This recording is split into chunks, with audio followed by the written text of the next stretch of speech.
This is Helping of Happiness, episode number 174, and we are talking about making time in the kitchen part of your family culture. Hi, I'm Hilary Hess, and you're listening to A Helping of Happiness. I am a crazy mom of 7 kids, and at Helping of Happiness, we love to help build up families by providing delicious family recipes, exciting travel guides, and home and family hacks to make life more manageable and more fun. There are a lot of things I am still learning and I'm trying to figure out, and that is why we have this podcast, to have our friends come on here and teach us and inspire us to be better and grow closer to Jesus Christ.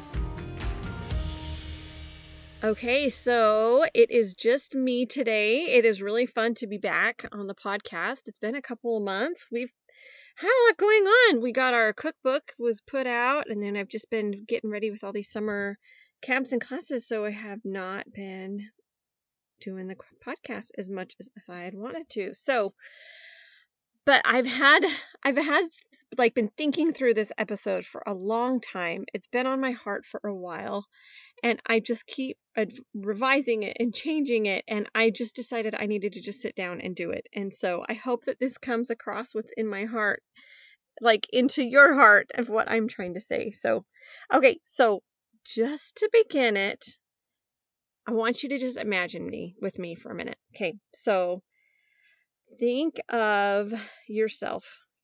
We are in Mexico. We are in Cancun. We're on the shore of where the hotel zone is, and we are about to board kind of a medium-sized ferry. It carries about 200 people onto this ferry that's going to go over to this little island called Isla Mujeres. Okay, so I want you to think about all the other things that are happening. Okay, so it's really commercialized in the Cancun hotel zone, and so we're about ready to move into a different area. You feel the air. It's pretty warm, but it's not scorching hot. It's really humid. You look over at me and my hair is just getting bigger and bigger and bigger. I don't know if you've ever seen the Friends episode where Monica's hair gets bigger and bigger and bigger when they go to Florida. That totally is me when I'm in humidity. So my hair is getting giant and we're getting on this ferry. So we want to go onto the top row of the ferry because it's an open, it's so that it's open, there's no roof on it, and I want to sit on like a little side bench so that you can sit in those seats on that top deck and look over the side, and you can see that turquoise water. It's like the most unreal color. It's so vibrant. It's just beautiful. So as we're embarking on this little ferry, the short ferry ride across to the little island, the wind's blowing in our faces, this upbeat music starts playing, this live music that's right there on the boat, and it seems like everybody on the boat is just really excited that we're going to go have an amazing day. Okay. Isn't that kind of fun to just kind of live in that moment? Okay. That is an experience that we had when we were in Mexico. So when we were on our way home from this trip, we were in an airport shuttle with this lady, and my kids were all kind of a little bit sad and telling this lady in the airport shuttle how sad they were to go home from Mexico because they loved it. It had been such a fun trip. It had been so great. And the lady said something that has really stuck with me. I mean, this has been over 2 years ago. She says, "I don't want to stay in Mexico because I love to be home, but I wanted to go on this trip to bring the experience home with me." So I love that. She loves her home. She doesn't want to live in Mexico. I mean, part of me thinks it would be really fun to live in Mexico, but I actually really love being home too. So this really stuck with me. So if I'm going to go and have these experiences, and this doesn't even have to be a big trip. This could be any experience in your life. What are you taking from that experience that you have and bringing home with you? So I really love that because I feel like going on that trip, at least for our family, that particular trip really changed each of us. That's a place my husband served his mission for the Church of Jesus Christ of Latter-day Saints. He lived there for 2 years, and including that little island, the Isla Mujeres that we went to, it was just amazing to be able to see where he lived and where his testimony really took root there of Jesus Christ. And it was just such a cool experience. So I actually really use that trip. There's a lot of times when we have like emotional ups and downs that I look back on that trip And I think about that and just like what a beautiful moment that was, and the different moments that we had on the trip. Of course, there was hard things on that trip too, and I think I actually cover that in another podcast episode when we talk about traveling to Mexico. But it's just amazing. So I love imagining myself on the beach with my family. Like every time I eat chips or guac or hear some mariachi music, I'm brought back instantly to Mexico, to like those vibrant, happy moments there. And I really just want to bring you with me to Mexico. I want to bring everybody with me and go experience Mexico. All the color, the powdery white sand between your toes, the snorkeling in that clear blue water, and the taste of the delicious homemade panuchos, and like those mangoes that are fresh off the tree and they're so ripe that they're like dripping down your face. They're so good. So the sad part is that I, for one, don't know how that would physically be possible to take you there, all of you listening. And that's also obviously financially would be a huge commitment, and that wouldn't work out either. So I have come up with something that I feel like is kind of the next best thing, where I'm going to try to bring this experience to you in your home from my home. Well, I guess I've kind of been trying to do that all along with the YouTube videos that we've been posting and the recipes, all the travel posts that we have on our blog and our social media and the TikTok videos and all the different things. But I really want you to feel a part of Mexico, and the thing that, or any other place that we've been, and the thing that I feel like can do that the most is to have like an interactive cooking show. So I want to invite you to our summer virtual cooking club. Okay, this is for everybody. This is not just for kids. I know a lot of our classes are for kids, but this is for anyone. This is for families. This is for roommates. This is for grandmas with their grandkids. This is for friends that are just trying to get together and do something fun. So what our virtual cooking club is going to look like. So every Thursday for the next 4 weeks in the summer, at 3 o'clock Central Time, we're going to hop on a Zoom where we can share this cooking and tasting experience together. So I will have a grocery list and recipes that I'm going to email out, and then you can go get your ingredients. And then when we're on the Zoom together, we can be cooking, we can be talking about the country that we're eating from, the cuisine from that week. And we can just learn together and enjoy this, and I can be bringing part of these countries to you. So I really, really, really, really hope that you'll join me, because I think this is going to be super fun. I love learning about different cultures, and I love sharing about different cultures. And so please come join me. I tried to make it really inexpensive. It's only going to be $15 per class. Or if you want to buy the 4 weeks altogether, then it's a bundle and it comes down to like $12.50 a class or something. But so please come. So this is June 15th and it goes through July 6th. So the first country that we are starting with is actually not Mexico. The first country that we are going to start with is Italy. Okay, so we're going to learn how to do some appetizers from Italy. I'm going to teach you how to do a bruschetta, and I'm going to teach you how to do it's a antipasto salad. So it's all the little things that you would see on an antipasto plate, and we're going to make it as like a salad version of an antipasto plate. It's going to be so tasty. I'm also going to have a few optional ingredients on the grocery list that are maybe a little bit more expensive, but that are really authentic to that culture. So maybe some couple of pricier cheeses or some other different meats or different things like that. So you can really be as vested into the experience as you want.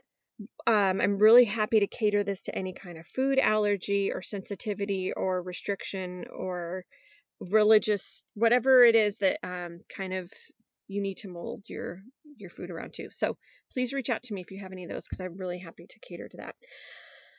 Okay, so that big invitation's out there. I really, really hope you'll come. Okay, so on with our episode. So back, 5 years ago? Is it crazy? We've been doing this podcast for 5 years? Does that just seem crazy? It does to me. 5 years ago, I wrote this post all about teaching your kids how to cook. And I was actually on a podcast, on the Family Looking Up podcast, where they had me on to talk about these things. And I was just thinking, I've never shared those things on my podcast, on the Helping of Happiness podcast, and so I probably should. So I just thought that we would talk about these things to try to get your family culture more of, getting us in the kitchen, making time in the kitchen part of your family culture. So so the first one of these things is, we're going to have 10 different things. The first one that I would suggest is to cook with your kids when you aren't pressed for time. So for me, it just does not work to have the kids jumping in when they're a new cook, trying to help with dinner on a weeknight, especially during the school year, when we're really busy trying to run from activity to activity. It's like a crunch time. I just want to get it done and do it myself. If it was older kids that actually knew how to cook, that would be a different story. But this is when you're teaching your kids to cook. So I'd say, reserve that for weekends, Saturday mornings or, Sunday dinner, whenever where there's a time when you're really not pressed for the meal to be at a certain time. That would be my big suggestion on that. Okay, number 2, have them help with just a little part of the prep to start.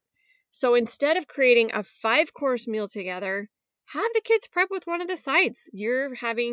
Let's say you're having pasta for dinner that night. Have the kids help you tear the lettuce up, or they can, if you're going to make like some kind of vegetable, have them chop the vegetable, or help them strain the noodles into the pan, or whatever that you're going to do. So just give them something little tiny, like peeling the potatoes, husking a corn, shredding the cheese, snapping the green beans, something that is really, really tiny. So that you can just be a little part of the prep to start. Okay, number 3, one-on-one. This has been a real challenge when I have 7 kids to do this one-on-one, but if at all possible, it is really more ideal to have just one of the kids help you at a time. And I love this because not only does it keep just the madness level down, but it gives me a chance to talk one-on-one with my little chef that might have some questions, or we can get techniques down a little bit better. So I really like that. So one way that we have made that work is that we have included Chef of the Week into their chore charts. So, one kid for the week might be emptying the dishwasher, another one wiping down the table, another one sweeping the floor or something. This chore would be Chef of the Week. So that means at mealtime, whether that's breakfast or lunch, you're jumping in the kitchen and helping whatever younger sibling needs help with their food, or helping me with dinner, what have you. That's helped us do it on a really consistent basis. So we've really loved doing that. Actually, sorry, that was number 4. That was work it into their chore chart. Okay, number 5, when you're teaching your knife skills, start with the soft foods first. Okay, so like one of the first things that we do is we cut bananas.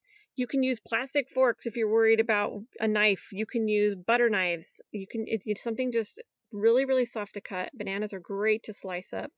Another thing you can practice with them when they're just so little is spreading peanut butter and jelly or butter, some kind of, like, the spreading motion is also a really good thing for them to learn how to do.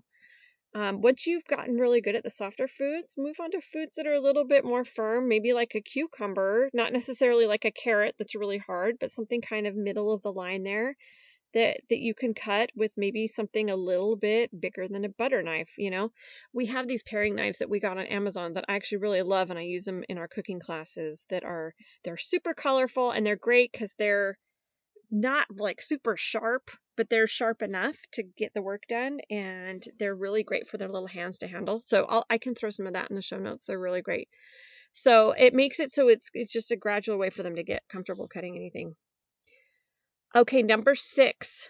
This is like when you're cooking with your kids in the kitchen, it really helps your picky eaters. So as you're cooking together, the kids are smelling the foods, handling the foods, tasting as we go along. You'll see this a ton in our summer cooking club. I just love to get every sense that you can in it. Feel it, smell it, taste it, all of the different things, so that it really helps them. It's almost like a food therapy, really, and it gets them more just comfortable around the food. So it should cut down, at least for our family, it's cut down a lot on the fuss and tears of being really picky. Okay, number 7. Bringing a meal to a friend can be a great way to involve your kids in serving foods. So I love doing this because it shows my kids in a different way gratitude for their food, right? If they know that they're bringing a meal to somebody that is having a hard time, or they're thanking somebody for something, they see food as a gift, right? You can really show love and support by bringing a meal to a new mom or a friend that's had a death in the family or surgery or even just a really bad day. There's so many reasons to share food. And if you put a little love in your cooking, it just makes it a better experience, at least from my experience. Okay, number 8. This is a great way to teach your kids about germs or food safety. So this can be a great time to talk about needing to wash your hands, cross-contamination, like you don't want to be cutting your chicken on your chopping board right before your fresh lettuce, right? You don't want those raw chicken germs and salmonella to be getting everybody sick. It's really good to teach them that, we don't leave the mayonnaise out of the fridge for an extended period of time. So it's just all these different little things that maybe you wouldn't necessarily cover if they weren't right in the kitchen with you. Okay, number 9, talents and gifts. Okay, what if you find out that your kid is a natural in the kitchen? How wonderful. If you could get them to be developing their gifts and talents and feeding their family at the same time, it's like a win-win, right? So a couple of my kids really find a lot of joy in cooking, and I find it really builds their self-confidence as they learn how to make something new, and it's just so good for them as they are going through their life to be able to have this fun little talent that they have learned. Okay, this is my final one, number 10. Okay, this helps them to be functional as adults. Okay, one of my main missions as a mom is to train my kids to be independent and functional adults. And I really hope that when they're off at college or on missions that they'll already know how to clean the house and do the cooking, so that that isn't another part of adulting that they need to learn for the first time while they're out there. They can instead be focusing on their school or focusing on maybe working while going to school, or working on relationships with their roommates, or whatever things happen to be coming up. It is so nice to be able to have some of these things already in their tool belt when they go off to be on their own. And, it makes for fun conversations. I love when my daughter's texting me about recipes, or my son is going to head off to the grocery store and he's trying to think of some extra things that he could get. It's great conversations to have with your adult kids. So anyway, I hope these tips help you. We are so not perfect around here, but having this family of 9 has certainly given us a lot of hands-on experience. And I think the best thing going into really making cooking as a family thing is just keep your hopes high, keep your expectations low, realize you're going to have a mess, but have a lot of fun, and go sign up for our summer cooking club. Really, I'm talking to you. I really want you to join us. Come sign up, be with us. It would be such a special thing for us.